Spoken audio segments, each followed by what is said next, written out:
I don't have enough time, or so the old saying goes. Across generations, we have been obsessed with time and understanding how best we can use it. Today, I'm going to tell you the story of three men and their experiences with time. My father, his father, and the father of modern philosophy, René Descartes. We've seen rapid changes in our world from the 17th century all the way up to the 21st, but still a fascination exists with how we spend our time.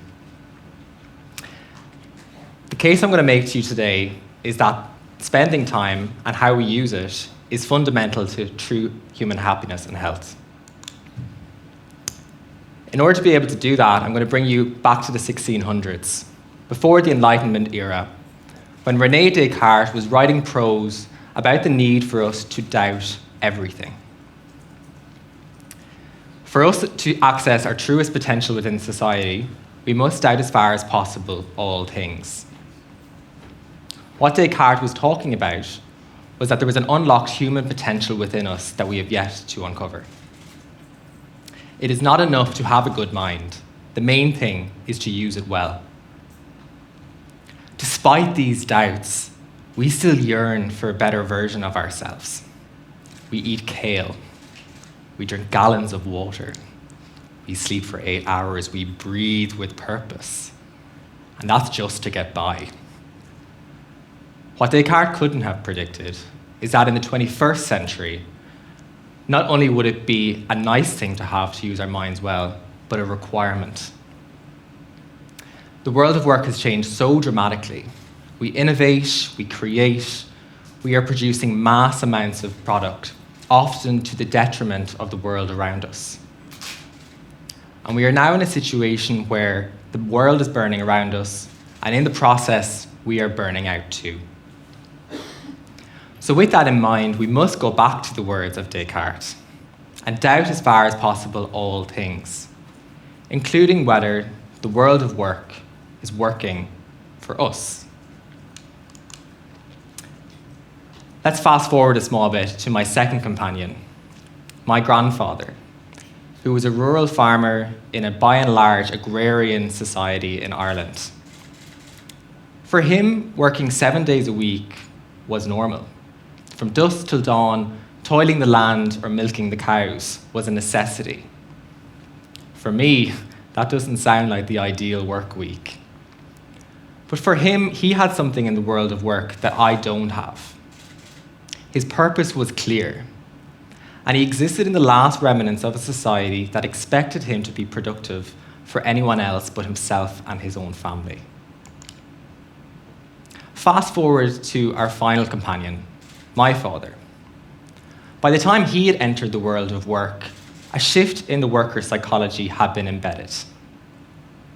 Society had moved away from the idea of free time in favor of the free market. And we saw the production of mass amounts of products several degrees away from the consumer themselves. It was during this time as well that we saw the emergence of a new discipline, the discipline we now know as management. Because we were producing so much, we needed people to be able to understand how to do that in an efficient way. So managers came in, they dissected, analysed, and timed tasks. As a result of that then, work intensity increased, and the amount of free time that people had to complete their work reduced significantly. Really interestingly though, at the same time that this conversation around mass production was happening, we were also having a conversation globally around working time, particularly working time reduction. It was being driven by many fields, from legislators in the US and in Europe, from trade union organizations who were reaching their prime in the 20th century, and from leading businessmen like Henry Ford, who implemented a 5-day week in his auto workers. The idea of working time reduction became not just an aspiration of the working class, but actually something that was required in order to maintain or improve productivity. What our management colleagues were beginning to show in their studies was that long working hours led to high levels of fatigue, which reduced productivity of people. And so suddenly the harsh realization of the 7 and 6 day work week became no more, and the 5-day week was born. Lastly, let's turn to me. I was born in the 90s in Ireland, in a time that was called the Celtic Tiger. It was a time of booming economic prosperity for the country. Technology had taken center stage in the world of work, giving birth to what we now know as the knowledge worker. Work has changed so much from my father's time. We now largely work in a very cognitive and emotional form of work. And despite all of the progress that we have made, I'm still exhausted. So why is that? I decided to do a PhD on the topic, literally posing the question, why am I so tired all the time? And two things emerged for me. Not only has the nature of work shifted away from a very physical labor workforce to a highly cognitive and emotional one, but actually the parts of our bodies that we are using in work are fundamentally different as well. It explains to us why physical fatigue feels very different to cognitive and emotional fatigue. Not only that, but we are now experiencing a wide amount of data on a daily basis. We are expected to process so much more in today's society. And oftentimes, we find ourselves a cup overflowing with information. We have conceptualized the malady that we now call burnout.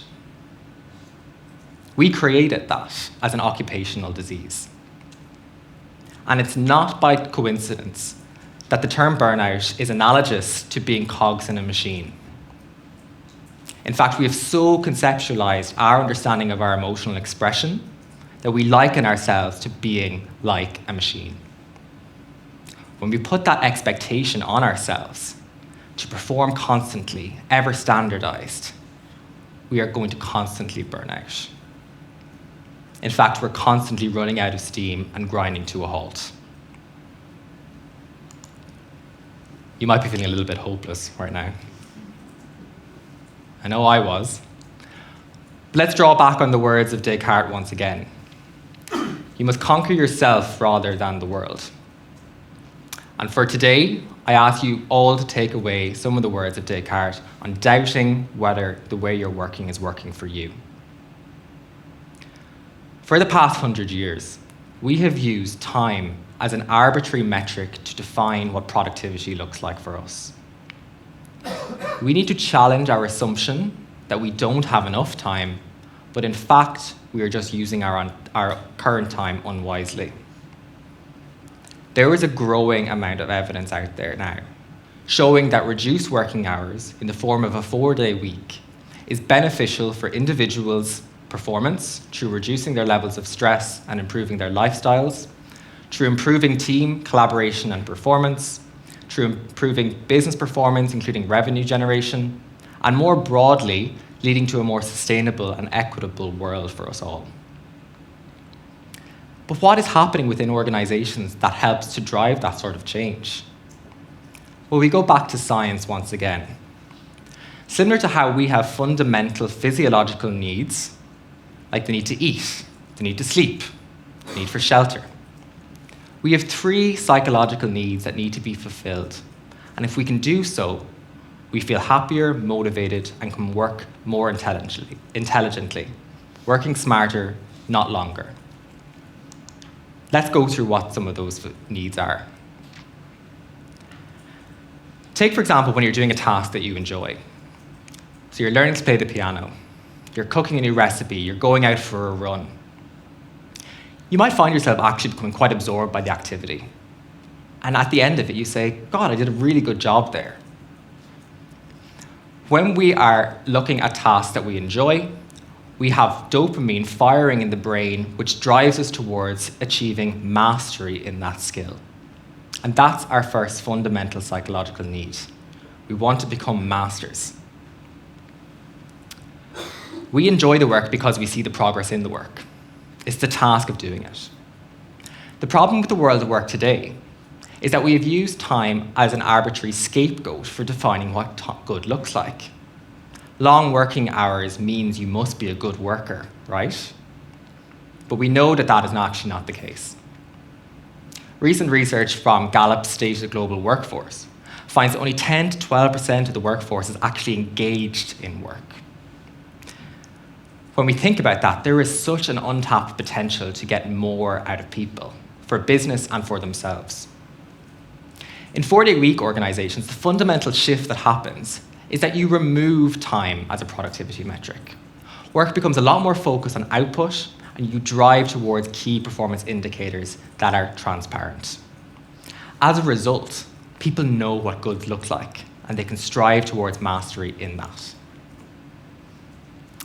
I start my workday at 5 a.m., which might come as a bit of a groan to many in this room, but my colleague starts her workday at 1 p.m. And somehow it actually works for us, not without trial and error. What it is doing is it's helping to fulfill our second psychological need, which is the need for autonomy over our own time. By having this flexible working pattern, we can work in a way that's congruent with our own preferences. Trust is so critical in order to make this work. And what we often find in the world of work is that we see forms of micromanagement appear when leadership don't trust the highly qualified staff that they have recruited. But surely if we're reducing working hours in an organization, we need to be able to control people more. We have less time, so we need to know what's happening. In fact, the opposite seems to be true. By being clear on the tasks that need to be done and the deadlines for when those tasks need to be done, you can create a buffer of flexibility in a way that allows people to work in a way that works for them. What's really interesting in the research is that what people are doing in their non-work time is leading to a positive transference across to their work. People are being more physically active, they are sleeping more, they're reporting lower levels of stress. And that's because they're able to craft their time in a way that is successful for them. The last psychological need that we have is human connection. In fact, human connection may be the single most predictor of long-term human health and disease, according to the Harvard Study for Human Development. We are inherently social creatures. It's unsurprising, therefore, that as burnout rates are rising globally, that also loneliness levels within the population are also rising. A recent poll by Gallup reported that 1 in 4 young people are reporting feeling lonely, and a meta-analysis of 125,000 people has found that each generation is getting more lonely than the one before it. What's driving that? It's a new phenomenon, particularly amongst young people. But when you think about it, if you think you don't have enough time, you are going to become tunnel visioned, and you're not going to look above the parapet. As a result, you're not going to be able to help and reach out and support others, but more importantly, you're not going to be able to get support for yourself. We often think in the world that we're quite alone, but we are part of an inherent social fabric, particularly in workplaces.